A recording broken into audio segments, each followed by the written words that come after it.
बिस्मिल्लाहिर्रहमानिर्रहीम। अस्सलाम वालेकुम डियर स्टूडेंट्स। आज की जो हमारी क्लास है, जैसा कि मैंने आपको बताया था कि it would be a pre recorded session, और इसमें मैं एक ऑसिलेटर का जो कैटेगरी है वो पूरी कवर करूँगा इंशाल्लाह। एंड आई होप कि आपको क्लियर हो जाएगा, और अगर कोई इशू होगा तो टॉप अप सेशन में वो हम इसमें जितने भी रिलेटेड इश्यूज हैं उनको कवर कर लेंगे, राइट? तो let's start the lecture. Okay. Now today's lecture is basically phase shift oscillator या RC phase shift oscillator।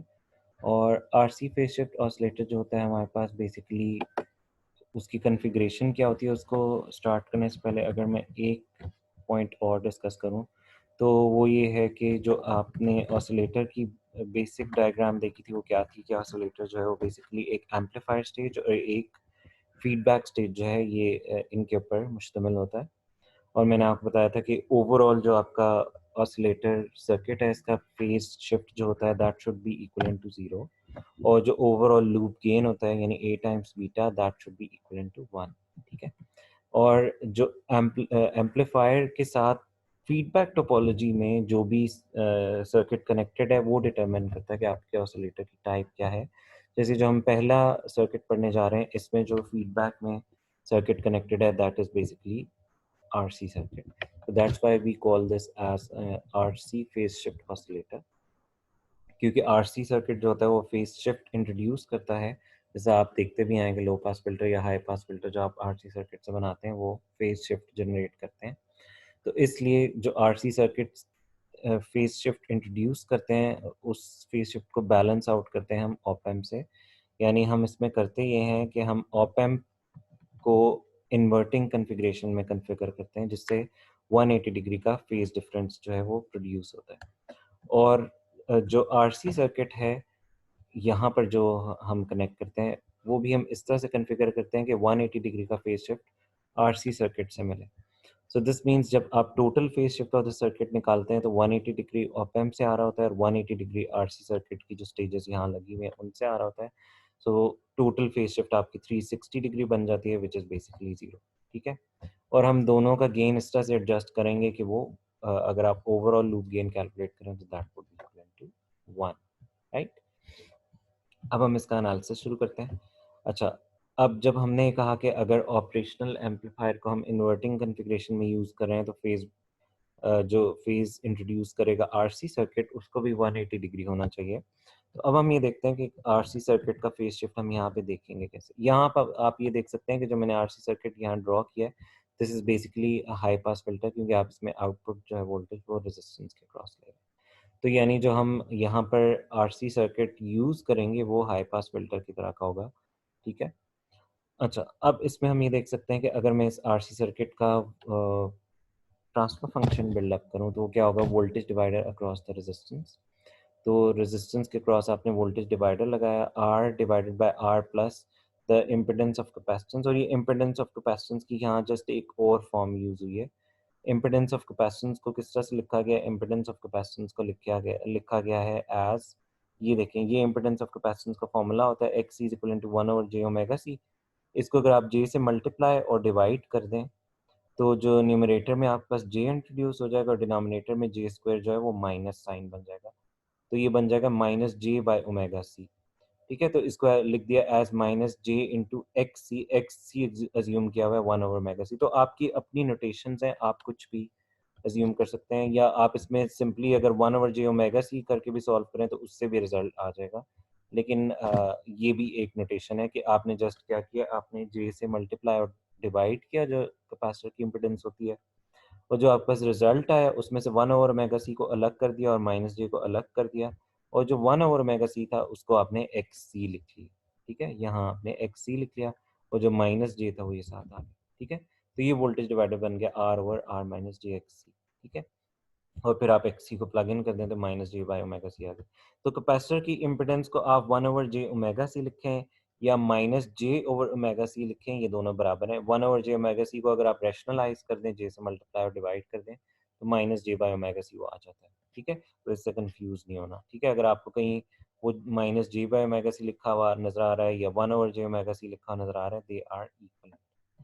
फिर इसके बाद क्या किया है, इसके बाद r जो है उस फैक्टर को जो है वो डिनोमिनेटर में ले आए, यानी इस r को डिनोमिनेटर पे डिवाइड करवा दिया जो न्यूमरेटर में r एग्जिस्ट कर रहा है। तो ये मेरे पास एक्सप्रेशन आ गया 1/1 माइनस जे ओवर ओमेगा सी r। अब अगर आप इस आरसी सर्किट का फेज रिस्पांस कैलकुलेट करें तो न्यूमरेटर का phase response, because numerator is a real number, वो जीरो आएगा, और उसमें से आप डिनोमिनेटर का फेज रिस्पांस माइनस कर देंगे तो minus tan inverse of imaginary part divided by real part. तो इमेजिनरी पार्ट -1/ओमेगा सी आ रहा है और रियल पार्ट 1 है, तो ये आ जाएगा tan इनवर्स ऑफ -1/ओमेगा सी आ रहा है, यानी जो आपका इमेजिनरी पार्ट है वही आ जाएगा क्योंकि रियल पार्ट इज 1। अब tan की प्रॉपर्टी के अकॉर्डिंगली आप इस माइनस साइन को बाहर ले आए तो ये आपके पास tan इनवर्स ऑफ 1/ओमेगा सी आर बन जाएगा। ठीक है, या अगर आप इसमें से 1/ओमेगा सी जो है उसकी जगह एक्स सी प्लग इन कर दें तो ये basically X C by R आ जाएगा। ठीक है, जो एक्स सी हमने यहाँ ये आपके सामने लिखा है एक्स इज इक्वल टू 1/ओमेगा सी, अगर ये आप लिख दें तो ये एक्स सी बाय आर आ जाएगा। सो दिस मीन्स फेज जो है वो टोटली डिपेंडेंट है on the value of capacitance and on the value of resistance. ठीक है, अच्छा अगर अब हम बहुत स्मॉल कैपेसिटेंस यूज़ करेंगे तो दिस मीन्स यहाँ जो फेज़ की रिलेशनशिप आई है उसका न्यूमरेटर ज़ीरो हो जाएगा, तो दिस मीन्स उस केस में आपके पास जो फेज़ है that would be almost equal to zero, यानी जो आरसी सर्किट की ये फेज़ ऑफर करेगा ये इनपुट का वो उस सूरत में ज़ीरो होगा अगर आपका रेजिस्टेंस ज़ीरो को अप्रोच कर जाए, सॉरी कैपेसिटेंस अगर ज़ीरो को अप्रोच कर जाए यानी ये न्यूमरेटर आपका ज़ीरो हो जाए। तो अब अगर आप आर को जीरो अप्रोच करवाएं तो फिर आपके पास ये एक्स सी बाय आर का फैक्टर जो है वो इन्फिनिटी हो जाएगा। ठीक है, अगर न्यूमरेटर यानी एक्स सी को जीरो अप्रोच कराएंगे तो ये जीरो हो जाएगा और फेज आपका जीरो के इक्विवेलेंट आ जाएगा। अगर आप डिनोमिनेटर को जीरो अप्रोच करवाएंगे यानी आर को जीरो अप्रोच करवाएंगे तो ये इन्फिनिटी हो जाएगा। ठीक है, तो उस केस में आपके पास अगर ये इन्फिनिटी हो जाएगा तो tan inverse of infinity is 90 degree. तो यानी दो एक्सट्रीम केसेस जो हैं, यानी अगर आपका न्यूमरेटर जीरो हो जाए तो phase offered by RC circuit जो है वो जीरो हो जाएगा, और अगर आपका डिनोमिनेटर यानी रेजिस्टेंस जीरो हो जाए तो ये फेज 90 डिग्री हो जाएगा। तो इसका मतलब है कि ये आरसी सर्किट जो है ये एक्सट्रीम जीरो से लेकर 90 डिग्री के दरमियान जो है वो फेज शिफ्ट प्रोवाइड कर सकता है। लेकिन अगेन यहाँ पे एक चीज़ क्लियर है कि ना आप जीरो को अप्रोच कर सकते हैं बिकॉज आप जीरो वैल्यू का कैपेसिटर तो नहीं बना सकते, और ना ही आप 90 डिग्री को अप्रोच कर सकते हैं क्योंकि आप रेजिस्टेंस की वैल्यू जीरो नहीं कर सकते। सो दिस मीन जीरो से लेकर 90 डिग्री के दरमियान ये सर्किट जो है ये फेज ऑफर करेगा। ठीक है, तो हम क्या करते हैं, हम 180 डिग्री का अगर हमें फेज डिफरेंस चाहिए तो फिर हम एक से ज़्यादा आरसी सर्किट की जो है वो स्टेजेस कैस्केड में लगा लेते हैं। यानी फॉर एग्जांपल अगर मैं दो स्टेजेस लगाऊंगा तो मैं इस तरह से दोनों स्टेजेस का फेज सेट करूंगा कि दोनों स्टेजेस का 90 डिग्री का हो। लेकिन अगेन आपको पता है कि 90 डिग्री, मैंने आपको बताया कि 90 डिग्री इज नॉट अचीवेबल क्योंकि 90 डिग्री उस वक्त हमें मिलेगा अगर हमारा रेजिस्टेंस जीरो हो जाए। सो दिस मीन्स दो स्टेजेस से भी हमारा जो रिक्वायर्ड फेज डिफरेंस है 180 डिग्री का वो अचीव नहीं हो सकता। तो फिर हम 3 या मोर स्टेजेस यूज करते हैं। जैसे आज की क्लास में हम जो डिस्कस करेंगे हम 3 स्टेजेस डिस्कस करेंगे, यानी एक एक स्टेज 60 डिग्री का फेज डिफरेंस अगर प्रोवाइड करें तो टोटल फेज जो है 3 स्टेजेस का 180 डिग्री हो जाएगा। ठीक है, तो इसलिए हमें 3 पे जाना ज़रूरी है क्योंकि दो स्टेजेस में 90 डिग्री आपको हर स्टेज का फेज रिस्पॉन्स चाहिए और 90 डिग्री इज़ नॉट अचीवेबल। जैसे मैंने आपको बताया कि उसके लिए आपकी रेजिस्टेंस एग्जैक्टली ज़ीरो होनी चाहिए जो कि फिजिकली या प्रैक्टिकली पॉसिबल नहीं है। अच्छा, तो अब हम ये करेंगे कि अब अगर आप 3 स्टेजेस यूज़ करते हैं तो 60-60 हर एक स्टेज का फेज़ डिफरेंस होना चाहिए। अगर आप जो है वो 4 स्टेजेस यूज़ करते हैं तो 4 स्टेजेस में 45 डिग्री हर स्टेज का फेज़ डिफरेंस होगा या फेज़ शिफ्ट होगा, तो टोटल ओवरऑल जो है वो कैस्केड में 180 डिग्री बन जाएगा। ठीक है? तो अब हम क्या करेंगे, अब हम बेसिकली 3 स्टेजेस के साथ जो है वो बीटा को डेवलप करते हैं या फीडबैक पाथ को डेवलप करते हैं। तो ये मैंने ऑसिलेटर सर्किट ड्रॉ किया जिसमें ऑपरेशनल एम्पलीफायर को इन्वर्टिंग कॉन्फ़िगरेशन में कॉन्फ़िगर किया हुआ है, और जो फीडबैक पाथ आपका आ रहा होता है उस फीडबैक पाथ में मैंने 3 स्टेज का आरसी सर्किट जो है वो कनेक्ट कर दिया है। ठीक है? ये आपका फीडबैक आ रहा है, राइट? तो यहाँ से आपका वी नॉट आ रहा था जिसके आगे फीडबैक पाथ हमने कनेक्ट किया है, और ये इसके थ्रू आपका ये वी एफ सिग्नल है यहाँ पर। ठीक है, ये जो एरो हेड से भी मैंने बताया हुआ ये वी एफ सिग्नल जो है ये वापस फीडबैक हो रहा है। ठीक है, तो ये हमारा अब ऑसिलेटर सर्किट या RC phase shift oscillator circuit है, ठीक है। तो 180 डिग्री का फेज डिफरेंस जो है वो प्रोवाइड करेगा ऑपरेशनल एम्पलीफायर, और बाकी जो ये स्टेज है ये 180 डिग्री का प्रोवाइड करेगी। तो टोटल जब आप देखेंगे तो 360 डिग्री हो जाएगा। अच्छा, अटेनुएशन या बीटा जो ये आरसी सर्किट ऑफर करेगा, that would be equivalent to -1/29, ठीक है। अगर आप उसको ओवरऑल कंसिडर करेंगे, अगर उसका मैग्नीट्यूड लेंगे तो 1/29। तो दिस मीन्स जो आपको गेन सेट करना होगा ऑपरेशनल एम्पलीफायर का, that should be equivalent to -29, ताकि जब ए बीटा आप कैलकुलेट करें या ओवरऑल लूप गेन आप कैलकुलेट करें तो आपके पास वो ओवरऑल लूप गेन जो है वो 1 के इक्विवेलेंट आ जाए, ठीक है। अभी 29 और 1/29 का फैक्टर कहाँ से आया, ये हमें कैसे पता चला, ये अभी हम डिराइव करेंगे। अच्छा, जो सर्किट ओवरऑल गेन प्रोवाइड करेगा वो 1 प्रोवाइड करेगा उस सूरत में अगर आप दोनों का गेन जो है वो एक दूसरे से इनवर्स सेट करते हैं, यानी अगर आरसी सर्किट का -29 आ रहा है तो जो ऑपरेशनल एम्पलीफायर का आप -1/29 सेट करेंगे, ठीक है। और उसके अलावा ये जो आपका आरसी सर्किट है ये अपनी जो कट ऑफ फ्रीक्वेंसी होगी उसके ऊपर जो गेन प्रोवाइड करा होगा वो -1/29 का होगा।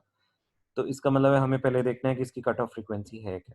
इसकी जो कट ऑफ फ्रीक्वेंसी हम डिफाइन करते हैं that is f is equal to 1/2 pi RC into √6। ये 3 स्टेज आरसी सर्किट की कट ऑफ फ्रीक्वेंसी है, ठीक है। ये √6 का फैक्टर इसलिए आ जाता है क्योंकि लोडिंग इफेक्ट होता है जब आप आरसी सर्किट्स को एक दूसरे के साथ कैस्केड करते हैं, तो आपको पता है कि उनमें आइसोलेशन नहीं होती थी, इसलिए कट ऑफ फ्रीक्वेंसी फिक्स नहीं रहती, चाहे आपने जो रेजिस्टेंस और कैपेसिटेंस हैं वो आइडेंटिकल भी यूज किए हुए हों, ठीक है। तो ये साथ एक फैक्टर जो है ये इंट्रोड्यूस होता है हर सूरत में। तो ये जनरली अगर आप ये फैक्टर देखें, अगर आपकी n स्टेजेस हैं आरसी सर्किट की, तो ये आपके पास आता है 1/2 पाई RC टाइम्स √2n। तो क्योंकि हमारे पास 3 स्टेजेस हैं तो यहाँ अगर आप n को 3 प्लग इन करें तो ये आपके पास √6 आ जाएगा। अब ये एक्सप्रेशन कहाँ से आया ये हम अब ड्राइव करने जाएंगे, यानी हम दो चीज़ें ड्राइव करेंगे कि हमारे पास ये जो सर्किट आरसी सर्किट 3 स्टेज हमने कनेक्ट किया है, इसकी जो कट ऑफ फ्रीक्वेंसी है that would be 1/2 pi RC times √6, और जो इसका अटेनुएशन फैक्टर है that would be equal to 1/29, ठीक है। और ये जो अटेनुएशन फैक्टर है ये एग्जैक्टली हम देखेंगे at this cut off frequency, यानी जिस कट ऑफ फ्रीक्वेंसी पे आप ये ऑपरेट करा रहे हैं उस पे अटेनुएशन फैक्टर जो है 1/29 होगा, ठीक है। तो इसका मतलब ये है कि अगर कट ऑफ फ्रीक्वेंसी के ऊपर ये अटेनुएशन फैक्टर 1/29 है और हम ऑपरेशनल एम्पलीफायर का जो गेन है वो -29 सेट करते हैं, तो कट ऑफ फ्रीक्वेंसी पे इस ओवरऑल सर्किट का लूप गेन जो है वो 1 के इक्विवेलेंट होगा, क्योंकि ये ए बीटा जो है आपका 1 के इक्विवेलेंट हो जाएगा। तो दिस मीन्स वो कट ऑफ फ्रीक्वेंसी जो है वही आपकी ऑसिलेशन फ्रीक्वेंसी होगी, क्योंकि उसको आप यूनिटी गेन दे रहे हैं, और आपने कल की क्लास में देखा था कि जिस फ्रीक्वेंसी को यूनिटी गेन मिल रहा होता है वही फ्रीक्वेंसी जो है वो बिल्डअप होती है और उसी फ्रीक्वेंसी की सस्टेन्ड ऑसिलेशंस होती हैं। तो दिस मीन्स जो आरसी सर्किट की कट ऑफ फ्रीक्वेंसी होगी वही इस ऑसिलेटर की ऑपरेटिंग फ्रीक्वेंसी भी बनेगी। अब हम क्या करते हैं, अब हम इस आरसी सर्किट का एनालिसिस करते हैं, यानी हम इसका ट्रांसफर फंक्शन बनाते हैं। तो इसमें मैंने अब इस आरसी सर्किट को सेग्रीगेट करके यहाँ पे ड्रॉ कर दिया, और यहाँ पर जो यहाँ से वी इन से करंट फ्लो कर रहा है उसको मैंने वी आई वन कह दिया है, यानी जो इस लूप में करंट फ्लो कर रहा है that is I one. Mesh analysis की अगर आप हेल्प लें, यहाँ जो नोड वोल्टेज है उसको वी वन कह दिया है, फिर इस लूप में जो करंट है उसको आई टू कह दिया है, यहाँ जो वोल्टेज है उसको वी टू कह दिया है, फिर यहाँ जो करंट फ्लो कर रहा है उसको हमने आई थ्री कह दिया। तो अब हम क्या करेंगे, अब हम V1, V2, I1, I2 इनको इन टर्म्स ऑफ V नॉट लिखेंगे, डिराइव करेंगे, और फिर हम एट दी एंड V इन तक पहुंचेंगे और फिर वहां से हम V not by V in calculate करेंगे। तो अब हम क्या करते हैं, सबसे पहले हम कैलकुलेट कर लेते हैं या सबसे पहले हम V2 के ऊपर ऑपरेट करवाते हैं, ठीक है। तो V2 के ऊपर जब हम ऑपरेट करवाएंगे तो अब हम हेल्प लेते हैं, पहले मैं थोड़ा और जूम कर देता हूँ, V2 की इक्वेशन बिल्डअप करते हैं। V2 इस वाले मैश के लिए वोल्टेज राइज है, और इसके बाद जितने भी कंपोनेंट्स हैं वो वोल्टेज ड्रॉप्स हैं। तो मैंने वोल्टेज राइज लिख लिया, V2 is equivalent to -j∅3XC। ये वही जो कैपेसिटर की इम्पिडेंस है उसको मैंने -j∅XC लिखा है, फिर XC is equivalent to 1/ωc, यानी -j/ωc लिखा है। आप -j/ωc लिखें या 1/j⍵c लिखें, उससे कोई फ़र्क नहीं पड़ता। आगे जाके हम भी इसे 1/j⍵c ही लिख देंगे। तो प्लीज़ इसमें आपने कंफ्यूज़ नहीं होना। आप कैपेसिटर की इम्पीडेंस -j/ωc लिखें या 1 ओवर जे ओमेगा सी लिखें, वो दोनों बिल्कुल एग्जैक्टली एक ही हैं। ये मैंने ऊपर ड्राइव करके भी आपको बताया। ठीक है, तो बेसिकली सबसे पहला जो ड्रॉप हुआ कैपेसिटर में से जो करंट फ्लो करा है that is I3 times capacitance की इम्पीडेंस आपने लिखी, तो this means this is the voltage across capacitor plus your output voltage. ठीक है, अच्छा I3 जो है बेसिकली वही करंट आपका इस रेजिस्टेंस में से भी फ्लो कर रहा है, क्योंकि ये सीरीज में कनेक्टेड है कैपेसिटर और रेजिस्टेंस। सो दिस मींस अगर मैं I3 की इक्वेशन बिल्डअप करूं तो I3 की equation V naught divided by R भी बन जाती है।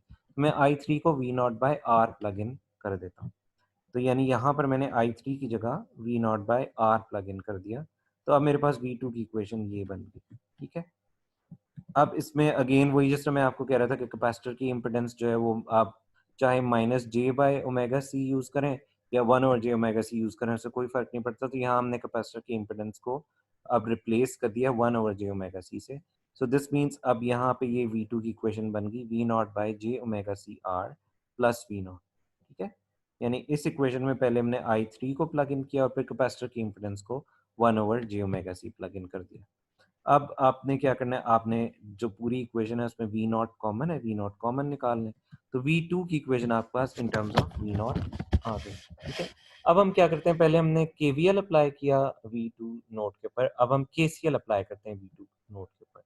तो अगर आप V2 नोड के ऊपर KCL अप्लाई करें, ये आपका V2 है, तो इसमें एंटरिंग करंट I2 है और लीविंग करंट जो है एक रेजिस्टेंस की तरफ जा रहा है और ये एक I3 करंट आपका लीव कर रहा है। ठीक है, तो entering current is I2, leaving currents are I3 and the current through this resistance, क्योंकि इन दो करंट्स में I2 डिवाइड होता है। ठीक है, तो अब हम ये इक्वेशन बिल्डअप कर लेते हैं। I2 इज इक्वल टू जो रेजिस्टेंस में से करंट फ्लो कर रहा था उसको मैंने लिख लिया V2 बाय R और दूसरा करंट है I3। ठीक है, तो रेजिस्टेंस में से करंट फ्लो कर रहा है उसको V2 बाय R क्यों लिखा, क्योंकि R के क्रॉस वोल्टेज V2 है, तो V2 को R से डिवाइड कर दें तो ये जो करंट इस ब्रांच में जा रहा है इस रेजिस्टेंस की तरफ वो आ जाएगा, और ये I3 आपका जो आगे फ्लो कर रहा है towards capacitor and the next resistance.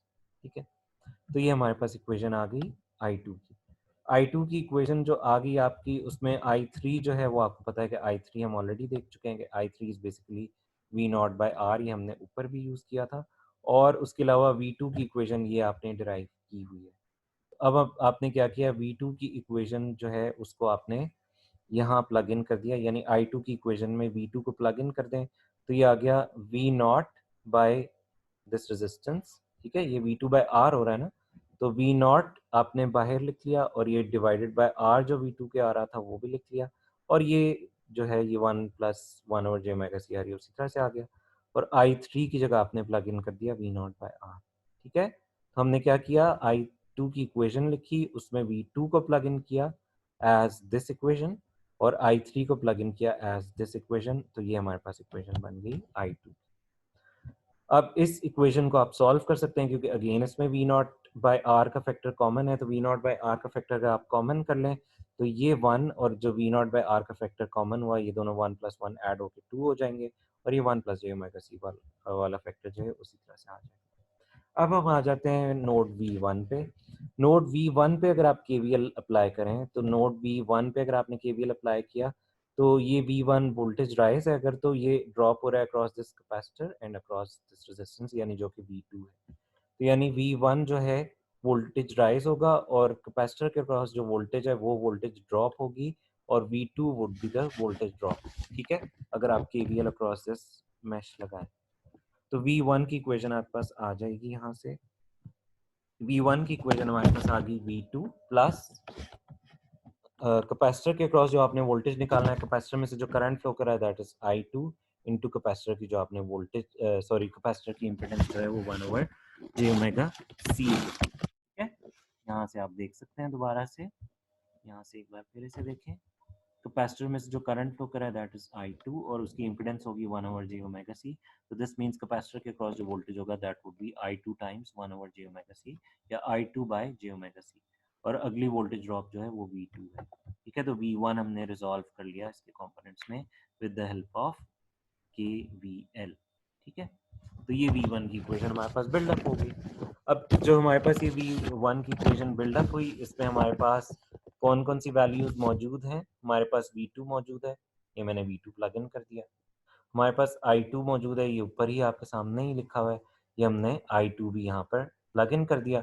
और ये जो आगे 1/j⍵c वाला फैक्टर मल्टीप्लाई हो रहा है, ये क्योंकि I2 j⍵c से डिवाइड हो रहा था, तो ये 1/j⍵c का फैक्टर मैंने अलग से मल्टीप्लाई करके लिख दिया, ठीक है। और ये मैंने मेंशन भी कर दिया कि ये V2 की वैल्यू है और ये जो है ये I2 की वैल्यू है और ये 1/j⍵c ये वाला 1/j⍵c साथ मल्टीप्लाई हो रहा है। अब अगेन दोनों इक्वेशंस के साथ V नॉट का फैक्टर कॉमन है, तो हम V नॉट को कॉमन कर लेंगे।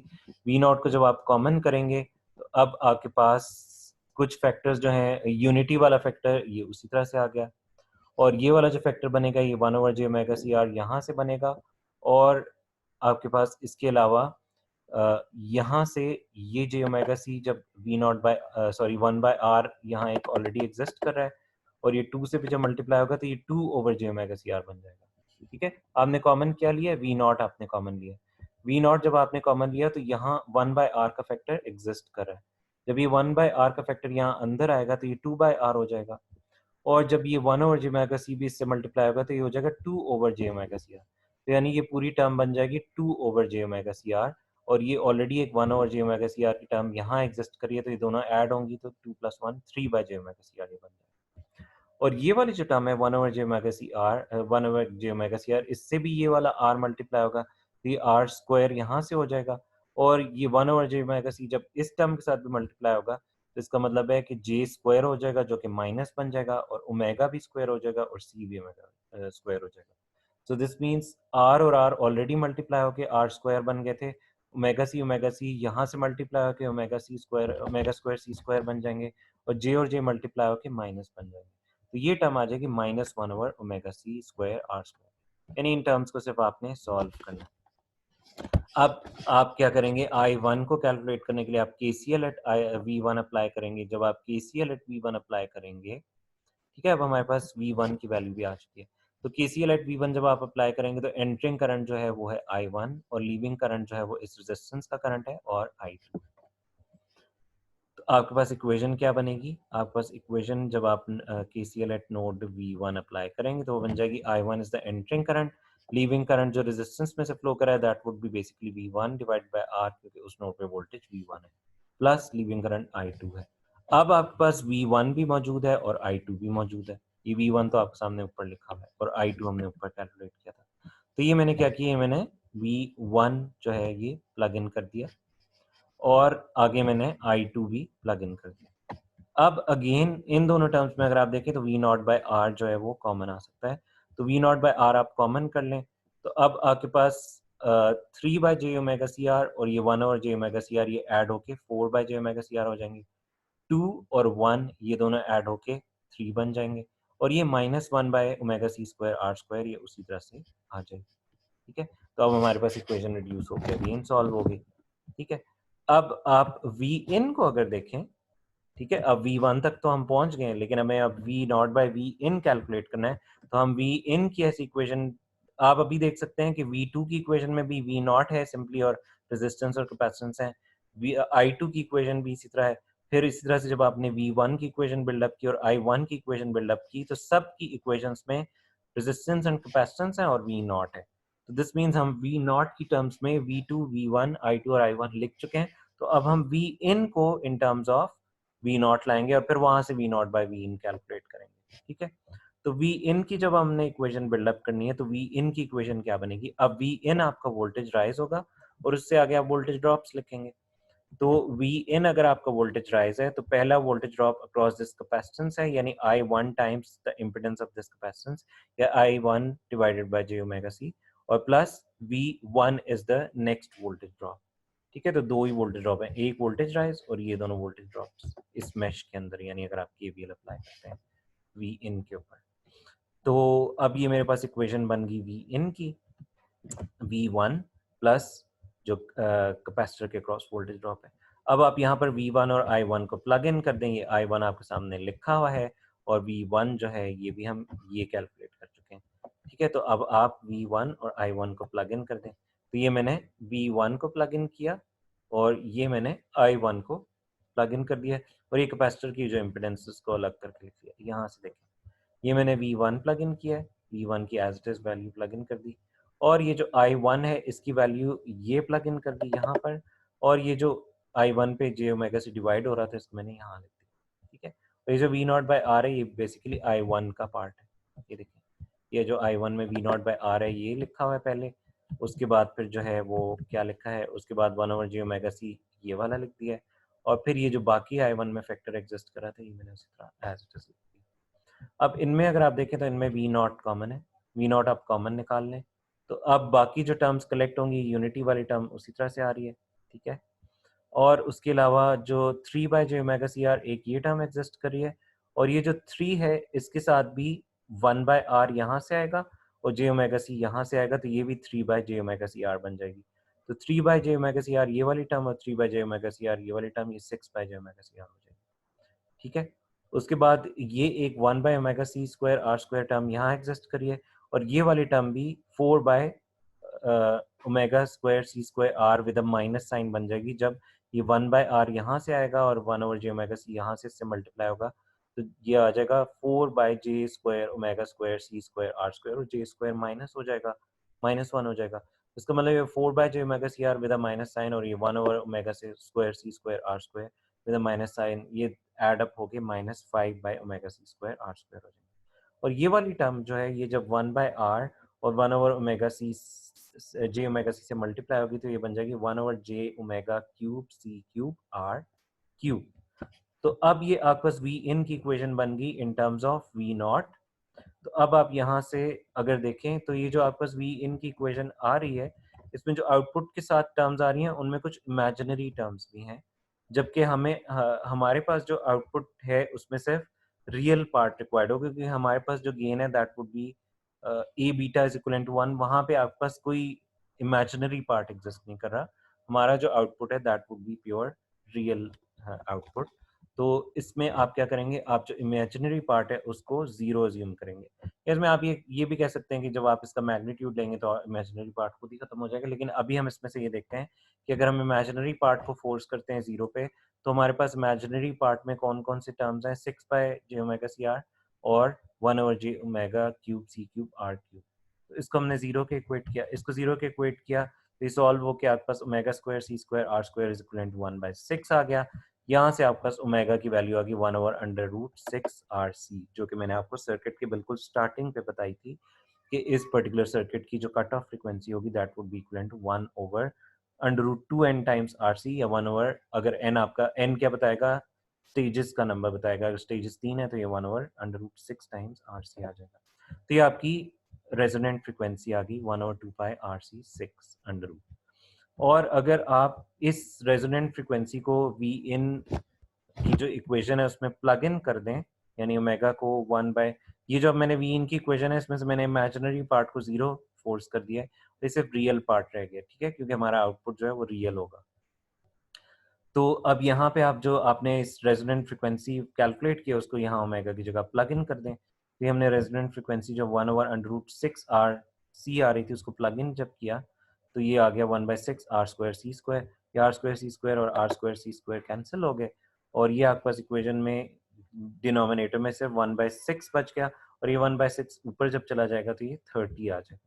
तो आपके पास वी इन आ जाएगा वी नॉट इंटू 1 - 30, या ये आ जाएगा V in is equal to V naught into -29। और जब आप यहाँ से V naught by V in निकालेंगे तो ऑटोमेटिकली -1/29 के इक्वलेंट आ जाएगा। तो अब आपके पास दोनों चीज़ें यहाँ पर कैलकुलेट होगी।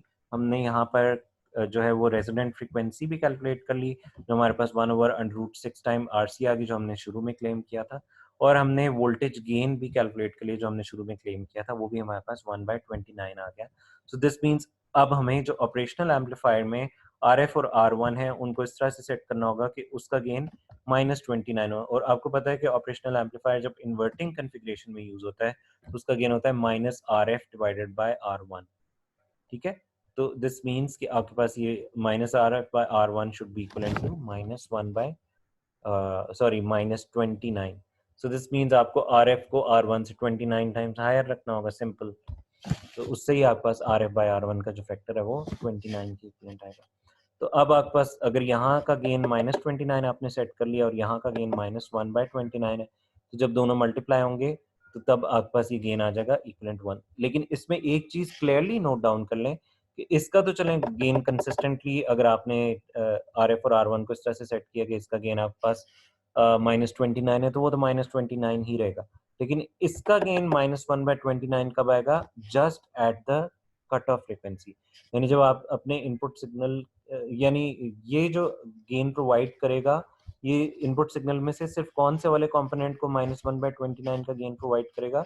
जो कि इक्विवेलेंट होगा इसकी कट ऑफ फ्रीक्वेंसी के, यानी 1/√6 RC के इक्विवेलेंट जो भी फ्रीक्वेंसी होगी, उसको ये 1/29 का गेन प्रोवाइड करेगा। यानी उस पर्टिकुलर फ्रीक्वेंसी कंपोनेंट को ये वाला तो -29 हर फ्रीक्वेंसी कंपोनेंट को दे रहा होगा, लेकिन ये वाला जो है ये -1/29 सिर्फ उस फ्रीक्वेंसी को देगा जो इसकी रेजोनेंट फ्रीक्वेंसी है।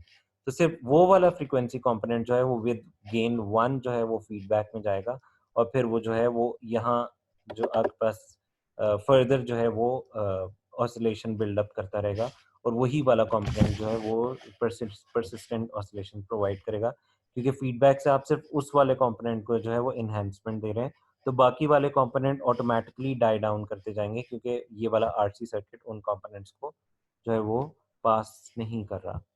ठीक है, तो दैट्स वाई आपकी जो ऑसिलेशन फ्रीक्वेंसी होगी वो होगी 1/√6 आर सी के equivalent. So that was today's lecture. थोड़ा सा कॉम्प्लिकेटेड डेरिवेशन थी इसमें, लेकिन मेरी कोशिश पूरी थी कि आपको ये डेरिवेशन जो है वो मैं क्लियरली समझा सकूं। आई होप कि आप लोगों की डेरिवेशन क्लियर होगी। ठीक है, अब at the end of this lecture I will again mention some announcements. वो अनाउंसमेंट्स ये हैं कि अभी जो आपका ऑनलाइन सेशन था वो आज क्योंकि सीज हो गया है कि आज आपकी ऑनलाइन सेशन की आखिरी क्लास है। अब इस पर्टिकुलर टॉपिक से रिलेटेड जो भी आपकी क्यूरीज हैं वो, और इसके अलावा जो भी लॉकडाउन से पहले हमने पढ़ा या ड्यूरिंग द लॉकडाउन पढ़ा, ड्यूरिंग द लॉकडाउन जो पढ़ा वो तो बेसिकली उसकी रिकॉर्डिंग्स आपके पास मौजूद हैं, उसमें ऐसा इशू नहीं होना चाहिए, लेकिन स्टिल अगर इशू होता है तो आप वो इश्यूज जो हैं वो मुझे 5 जून तक फॉरवर्ड करेंगे, ताकि आप लोगों का जो टॉप अप सेशन हो उसमें आपकी क्यूरीज को हम देख सकें। उसके अलावा मैं इन आर्टिकल से रिलेटेड मेरी कोशिश ये होगी कि कुछ न्यूमेरिकल्स आपको सॉल्व कराऊं, और प्लस ये जो ऑसिलेटर वाला आर्टिकल है इसमें से कुछ हम फ्रेश कंटेंट भी पढ़ेंगे, जो कि क्योंकि आपके टॉप अप सेशन में एक ऑप्शन मेकअप क्लासेस की भी है, तो हम इसमें से 2 कॉन्फ़िगरेशंस कम से कम इंशाल्लाह और ऑसिलेटर्स की कवर अप करेंगे, तो वो भी हम पढ़ेंगे। ठीक है, तो यानी जो आपका टॉप अप सेशन होगा उसका स्ट्रक्चर ये होगा कि 3 वीक्स हैं, तो 3 वीक्स में हर एक पर्टिकुलर वीक में 1 घंटा जो है वो हम फ्रेश कंटेंट पढ़ा करेंगे, और बाकी 2 घंटे में आपकी रिवीजन हुआ करेगी। प्लस उसके अलावा जो आपके क्विज़ेज़ हैं, एक क्विज़ मैंने ईद के फ़ौरन बाद जो अनाउंस किया था वो भी मैंने आपको बताया था कि वो डिफ़र हो गया है। वो क्विज़ भी आपका उसी पर्टिकुलर टॉप अप सेशन में ही होगा, और उसके अलावा शायद एक आध क्विज़ और भी हो। तो यानी उसी में ही आपकी असेसमेंट्स होंगी क्विज़ेज़ की फ़ॉर्म में, और उसी में रिवीजन होगी, और थोड़ा-सा हम फ्रेश कंटेंट भी उसमें पढ़ेंगे।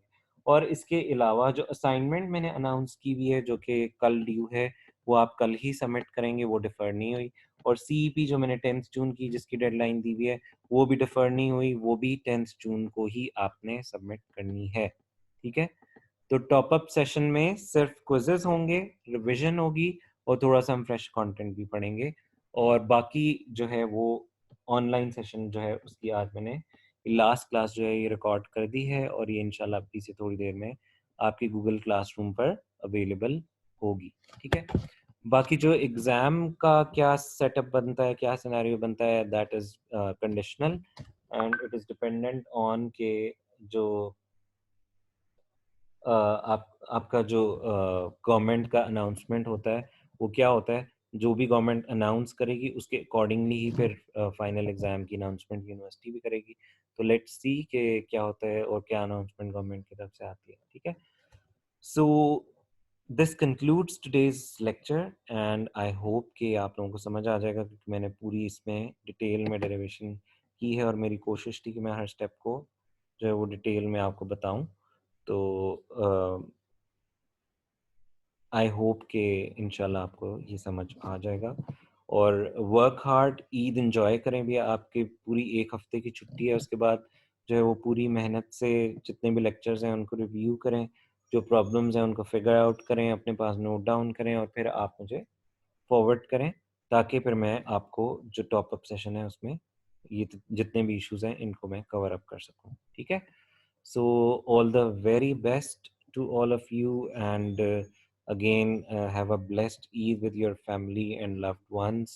And I hope and I pray and I wish के uh, जो ये कोरोना की वबा है ये पाकिस्तान के लोगों और ख़ुसूसन जितने भी मुसलमान ममालिक हैं उनसे जल्द से जल्द अल्लाह ताला इसको दूर फरमाए, और अल्लाह ताला जो है वो अपने अ, घर की और रोज़ा रसूल की और मस्जिद नबवी और जितनी भी हमारी मस्जिदें हैं उनकी रौनकें बहाल करें। आप भी जो है वो दुआ करें, आज आखिरी ताक़रात है। अम, दुआ करें अपने मुल्क के लिए, अपने हमवतनों के लिए, अपने मुसलमान भाइयों के लिए, बहनों के लिए कि अल्लाह ताला सबको इस वबा से महफूज़ रखें, और जो है वो सब लोग खैर खैरियत से रहें और सबकी ईद अच्छी गुज़रे। आज एक हादसा भी हो गया है, जैसे आप लोगों ने देखा होगा कराची में प्लेन क्रैश हुआ है। तो उन लोगों के लिए भी दुआ कीजिए कि अल्लाह ताला उनमें से मैक्सिमम लोगों की हिफ़ाज़त फ़रमाए, जानी नुकसान कम से कम हो।